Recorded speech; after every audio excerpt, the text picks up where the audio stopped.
The next time you're making yourself some hot chocolate and you have some cocoa, you've got to try this. Take a spoon, scoop up a big scoop of the cocoa, and now dip it down into milk like this, and then lift it up and watch what you can do. Touch. You see that?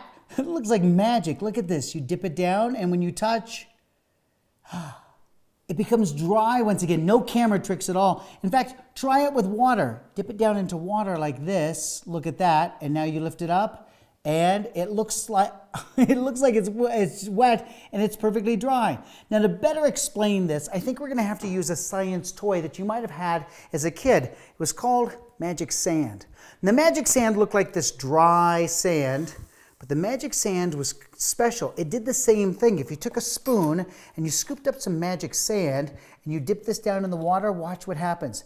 It would dip down and come back perfectly dry. Down, perfectly dry. And in fact, you know what you could do is you could take the sand and pour it into the water like this, and it would sit under the water perfectly dry. Why?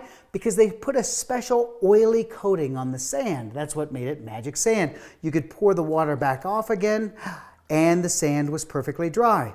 Now, they don't have a protective coating on cocoa. What makes this work are the natural oils and fats that are in cocoa. So when you scoop it up like this, you now have that oily coating on the cocoa. That's why you have to have hot milk or water when you're making this to be able to help dissolve the fats. When you dip it down like this, it stays this way until you touch, and it's back again. So the next time you're making yourself a glass of hot chocolate, you have an excuse now to play with your food and convince people that you're doing science at the same time. I'm Steve Spangler, and that's your Science Minute. Come on, dissolve.